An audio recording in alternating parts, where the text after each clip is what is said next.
বিদ্যালয়ে শিক্ষার্থীর সংখ্যা বাড়ানোর জন্য টিফিনের ব্যবস্থা করছেন শিক্ষকরা, তবে তাতেও ফল হচ্ছে না।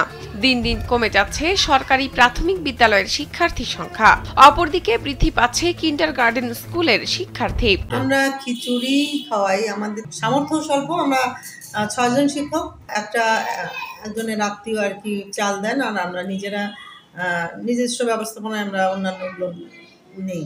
6 জন শিক্ষকের বিপরীতে শিক্ষার্থীর সংখ্যা মাত্র 60 জন, যার মধ্যে আবার বেশিরভাগ থাকে অনুপস্থিত। বিপরীত দৃশ্য দেখা যায় একই এলাকার কিন্ডারগার্টেন স্কুলে। নিন মজাদার গোলমার্ক পপ, ফুরফুরে বাইটে ফুরফুরে লাইফ। স্থানীয় একটি কিন্ডারগার্টেন স্কুলে গিয়ে দেখা যায় সেখানে 1200-র বেশি শিক্ষার্থী পড়াশোনা করছে। আমাদের স্টুডেন্ট সংখ্যা অনেক কম, এর থেকে এবারই বেশি কম, এর থেকে প্রতিবারই বেশি হয়। এবার 72 জন। গাইবান্ধা শহরের প্রাণকেন্দ্রে অবস্থিত আরো দুটি সরকারি প্রাথমিক বিদ্যালয়ের চিত্র একই। মনোরম পরিবেশ, পর্যাপ্ত শিক্ষক ও শিক্ষা উপকরণ থাকার পরও শিক্ষার্থী পাওয়া যাচ্ছে না এসব স্কুলে। তবে অভিভাবকদের অভিযোগ, শিক্ষার নিম্নমানের জন্য সরকারি প্রাথমিকে শিশুদের পাঠাচ্ছেন না তারা।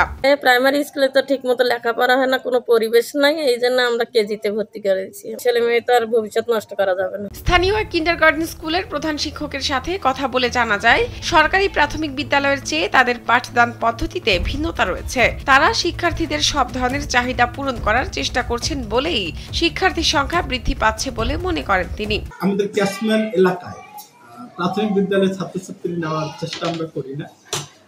আমাদের স্কুলে যে বাচ্চাগুলো, প্রায় সকল বাচ্চাই আমাদের বাইরে থেকে আমাদের এই শহরে যারা আছে এই বাচ্চাগুলো, আর প্রাইমারি থেকে আমাদের কিন্ডারগার্টেনের একটু ভিন্নতা আছে।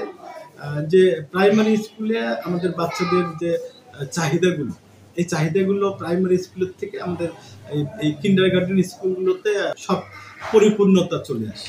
জেলা প্রাথমিক শিক্ষা কর্মকর্তার সাথে কথা বলে জানা যায়, সরকারি প্রাথমিক বিদ্যালয়ে শিক্ষার্থী সংখ্যা বৃদ্ধির জন্য সব ধরনের চেষ্টা করা হচ্ছে। তবে আশেপাশে বেশ কয়েকটি বিদ্যালয় থাকায় শিক্ষার্থী সংখ্যা কমে গেছে। চারপাশে 4টা সরকারি প্রাথমিক বিদ্যালয় আছে যাদের দূরত্ব 1 কিলোমিটারেরও কম, এবং পাশে দুটো বড় বেসরকারি প্রতিষ্ঠান আছে, একটা বিয়াম ল্যাবরেটরি স্কুল এবং আর একটা হলো স্নিগ্ধ জ্ঞানের আলো বিদ্যাপীঠ। যাই হোক, আমরা ওই দুটো বেসরকারি প্রাথমিক বিদ্যালয়ে আমাদের ছেলে মেয়েরা যাবে সেটা আমাদের কখনো প্রত্যাশিত না। আমরা সেখানে ওই জরিপ ধরে ধরে সেই অভিভাবকদের কাছে প্রধান শিক্ষকরা যাচ্ছেন। আমি নিজেও অভিভাবকদের সাথে কথা বলেছি, কয়েকজনের সাথে মোবাইলে। দ্রুত সরকারি প্রাথমিক বিদ্যালয়ের শিক্ষার মানে ও পরিবেশে পরিবর্তন না আনলে সমস্যা আরও বৃদ্ধি পেতে পারে বলে মনে করছেন সচেতন মহল। শাহনাজ পারভিন, কালবেলা।